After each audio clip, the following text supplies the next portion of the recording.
والصلاة والسلام على سید الانبیاء والمرسلین حفظ قرآن عظیم آئین توست حرف حقرہ فاش گفتن دین توست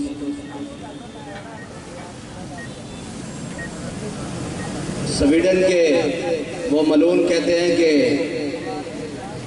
اس کا ذاتی عمل ہے، انفرادی عمل ہے.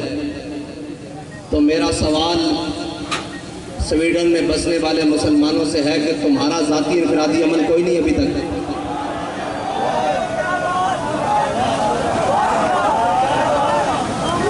اگر تم کلمہ پڑھتے ہو تو تمہارا بھی ذاتی انفرادی عمل اس وقت بہت سارے ہو جانے چاہیے تھے.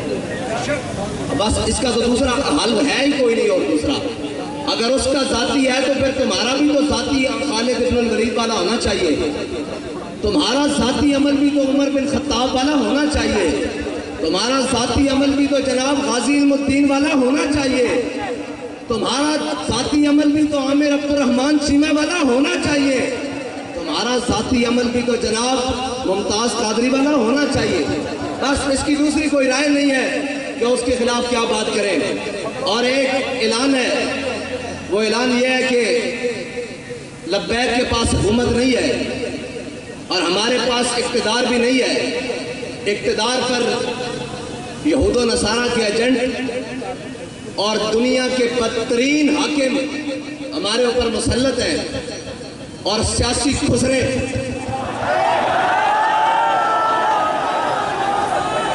وہ ہمارے اوپر مسلط ہیں اور جن کا نہ دین ہے نہ ایمان ہے. وہ صرف اور صرف اقتدار کی ہوس میں اپنا سب کچھ بیچنے کے لیے تیار ہیں. انہوں نے پوری قوم کی عزت بھی بیچ ڈالی ہے. میرا اعلان پہلا تو یہ ہے کہ انشاءاللہ اتوار والے دن ظہر سے عصر تک پاکستان کی ہر بڑی شاہراہ پر لبیک والے بیٹھیں گے. اس لیے کہ ہمارے پاس اقتدار نہیں ہے. آپ نے گھر سے مسلح اور قرآن لے کر آنا ہے.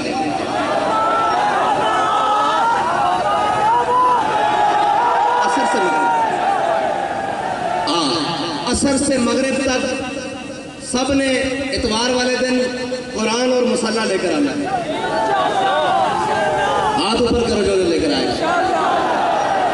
پاکستان کی ہر بڑی شاہراہ پر لبیک والے، جیسے لاہور ہے تو لاہور میں بال روڈ پر، کراچی ہے تو شاہراہ فیصل پر، اسلام آباد ہے تو شاہراہ دستور پر. اس طرح جناب بڑی بڑی شاہراہوں پر قرآن اور مسلح لے کر آنا ہے. ٹھیک ہے جی؟ عصر سے مغرب تک، اور پھر مغرب سے عشاء بھی ہو سکتی ہے، عشاء سے فجر بھی ہو سکتی ہے. یہ تو پھر اگلی بات ہے نا. قرآن اور مسلح، اور اپنے بچوں کو بھی ساتھ لے کر آنا ہے. اپنے بوڑھوں نہیں مرتے یار، بوڑھے کچھ نہیں ہوتا ہے نا. بوڑھوں کو بھی ساتھ لے کر آنا ہے، نوجوانوں کو بھی ساتھ لے کر آنا ہے. گھر میں کوئی بندہ نہ رہے. ٹھیک ہے بھائی؟ جتنے لبیک والے ہیں سارے مین شاہراہوں پر، اگر شہر دور ہیں تو جو ان کے قریب مین سڑکیں بنتی ہیں وہاں پر آئیں گے. یہ ہمارا اعلان اس وقت ہے جب تک لبیک کے پاس حکومت نہیں ہے. اور اگر لبیک کے پاس حکومت ہوتی آج کے دن تو پھر کوئی تحریکی مارچ ریلیوں کا اعلان نہیں ہوتا. صرف ایک پی ٹی وی کا مائک ہوتا اور جو بھی لبیک جس کو حاکم بناتی وہ سامنے ہوتا اور وہ کہتا کہ گھروں سے ایک مسلح اور اپنا ہتھیار اور اپنی سواری لے کر شاہراہوں پر.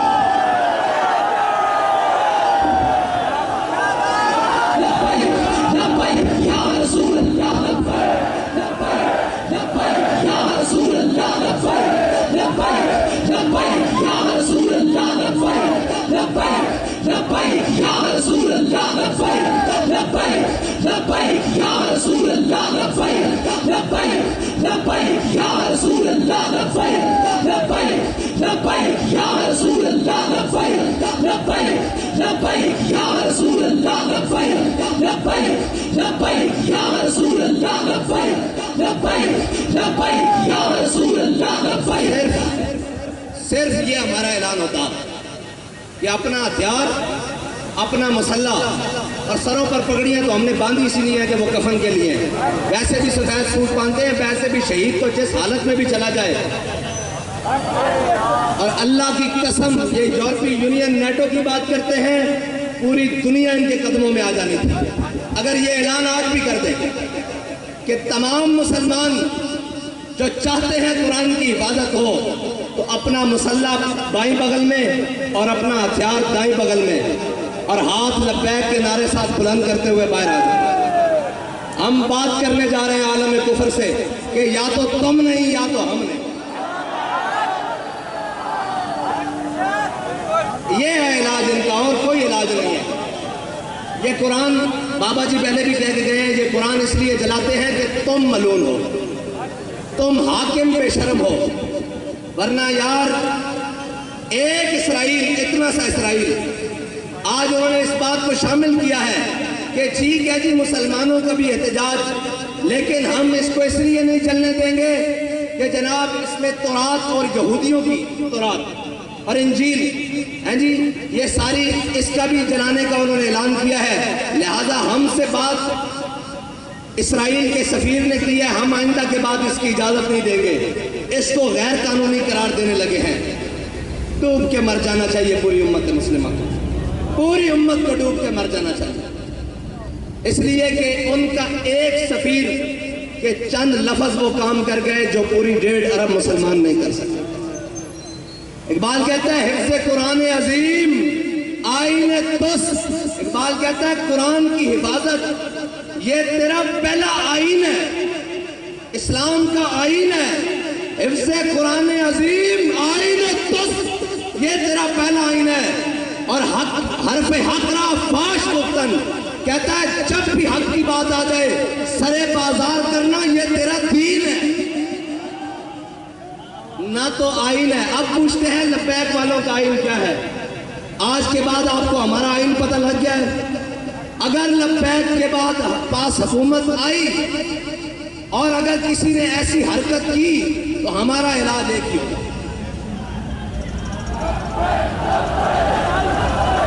اور ہمارے جو باہر بیٹھے ہیں نا بھائی، وہ کہتے ہیں جی یہ جہاد کا نعرہ نہ لگائیں، ان کو تکلیف ہوتی ہے یورپ کو۔ میں کہتا ہوں دب کے لاؤ تاکہ انہوں نے پیڑ پوری ہوئے۔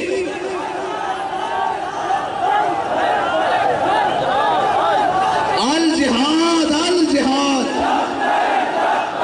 الجہاد الجہاد الجہاد الجہاد۔ اور نہیں کوئی ایسی دنیا افلاک کے نیچے، نہیں کوئی ایسی، اقبال کہتا ہے نا نہیں کوئی ایسی دنیا افلاک کے نیچے بے مار کا ہاتھ آئے تخت جموں کا۔ اقبال کہتا ہے دنیا میں کوئی ایسی جگہ رہ نہیں گئی کہ مسلمان کہیں ہم وہاں عزت سے حکومت کر رہے ہیں۔ اقبال کہتا ہے اس کا ایک ہی طریقہ ہے کہ جہاد کے لیے محمد عربی کی تلوار اٹھا لو۔ نہیں کوئی ایسی دنیا افلاک کے نیچے بے مار کا ہاتھ آئے تخت جموں کا۔ اور آگے اقبال کہتا ہے کہ دل کی آزادی شہنشاہی شکم سامان موت، اوپر سے لے کے نیچے تک شکم کے لیے بیٹھے ہوئے ہیں۔ دل کی آزادی ہے ہی نہیں، اگر ہوتی تو پھر قرآن کے حرمت کے لیے بات ہوتی، قرآن کے تحفظ کے لیے بات ہوتی۔ ایک سے ایک بڑھ کے لائن آئے، کہتے ہیں جی یہ جناب ایسے آئیں گے، یہ وہ آئیں گے، پاکستان کو ایسا کوئی بھی نہیں ملے گا۔ جب تم نے قرآن کو چھوڑ دیا، حضور کی ناموس کو چھوڑ دیا، ہمیں کوئی پرواہ نہیں، تم سارے سمیت چل، تمہارا سب کچھ چل جائے، زمین و آسمان آفات و بلیات سب چل جائے، ہمیں اس سے پرواہ نہیں۔ جب تمہارے دل میں قرآن کی عظمت نہیں تو تم بھی چل جاؤ، تمہارا گھر بھی چل جائے، تمہارے اسباب بھی چل جائے، ہماری آنکھ میں بھی بل نہیں آئے گا۔ ہاں اس لیے ہمیں کوئی تکلیف نہیں، ہمیں اگر تکلیف ہے تو قرآن کے جلنے کی ہے، اس لیے کہ وہ تکلیف اس لیے، ہاں اگر تمہیں قرآن کے جلنے کی تکلیف ہوتی تو پھر جو ہاتھ تمہارے جانب آتا اس ہاتھ کو ہم توڑتے، جو آنکھ تمہاری جانب اٹھتی اس آنکھ کو ہم توڑتے۔ لیکن اب تو ہم دعا کرتے ہیں اللہ تمہیں اور غرق کرے، اور غرق کرے، اور غرق کرے، اور غرق کرے، ان تمام اسباب کو بھی آگ لگا دے جو تم نے صرف اسلام کے لیے رکھے ہوئے، اسلام کی حفاظت کے لیے نہیں رکھے۔ اور میں تو تو یہ کہتا ہوں کہ یہ سب ہم سب بھی مر جائیں اور ہم سب بھی غرق ہو جائیں اللہ کی کسی عذاب میں، عذاب ہی آئے گا نا ہم پر جب ہم محافظ قرآن نہیں ہیں۔ کیا کریں بھائی، سب صبح اٹھ کر سب کو عزت قرآن کی وجہ سے ملی۔ بابا جی جب قرآن کی بات آتے تھے فرماتے تھے چلیا ساری گلا بعد گھروں سے قرآن پڑھن نکلے سر۔ 1974 بابا جی فرماتے ہیں سب نے پہلے قرآن گھروں پڑھن نکلے سا، وہ کیا مولوی، وہ کیا پیر، وہ کیا حفاظ، وہ کیا قاری، وہ کیا عوام، وہ کیا جناب، سب کو عزتیں قرآن کی وجہ سے ملی۔ کسی کا بچہ قرآن کی وجہ سے ٹھیک ہوا جناب، کسی کو شفا قرآن کی وجہ سے ملی، کسی کو ہدایت قرآن کی وجہ سے ملی، کسی کو ایمان قرآن کی وجہ سے ملا، کسی کو اسلام قرآن کی وجہ سے ملا۔ سارا کچھ قرآن کے وجہ ملنے کے بعد جب قرآن کی عزت کی باری آئی ہے تو ہم سب بے شرم بن گئے، سب بے شرم بن گئے۔ اس میں دوسری رائے ہے ہی کوئی نہیں۔ کیا کریں جی، کیا کریں؟ ایک ہی حل ہے کہ ہم سب مر جائیں اور ڈوب کر مر جائیں۔ یار ایک اسرائیلی کی بات، ایک سفیر کی بات سویڈن کو روک سکتی ہے تو 1.5 ارب مسلمان کوئی نہیں، کچھ بھی نہیں۔ یہ جھوٹ ہے، یہ پاکستان کا نام بھی، یہ ریاست کا سب فراڈ، 57 اسلامی ممالک سب جھوٹ، 1.5 ارب مسلمان سب دھوکہ، کچھ بھی نہیں ہے۔ اگر ہوتا تو آج قرآن کو سرعام ایسے کوئی نہ چلاتا۔ اور یار بارسوں یہ چیزیں کہ اس طرح ناوارث کر کے جلانا یہ بات نہیں ہے۔ بس ہماری بات اتنی ہے، ہاں آپ نے آنا ہے اور ہم کیا کر سکتے ہیں؟ کچھ بھی نہیں کر سکتے۔ کیا وہ سارے ملعون حق تو یہ تھا نا کہ آج کے دن کہتے ہیں یوم تقدس منانا ہے۔ میں نے کہا تم تقدس کو چھوڑو، 365 دن بھی مناؤ تو کوئی فرق نہیں پڑتا۔ تقدس تو وہ ہے کہ ہمارا بچہ بھی قرآن کو سینے سے لگا کے رکھتا ہے۔ تقدس تو یہاں سے شروع ہوتا ہے نا، اوپر تک جہاں تک مرضی لے جاؤ۔ اس کے نفاذ کی بات کرو۔ تم آج کے دن صرف 1 منٹ کے لیے نیول چیف بھی بلا لیتے، آرمی چیف بھی بلا لیتے، فضائیہ کا چیف بھی بلا لیتے، سارے آئی جیز بھی بلا لیتے، رینجر کے سربراہ بھی بلا لیتے، ساری جناب ایف سی کے سربراہ بھی بلا لیتے، سارے وزیر بھی بلا لیتے، اور سارے ہاتھ میں آج کلیشن کو پکڑ کر سفیر کو بلاتے سویڈن کو۔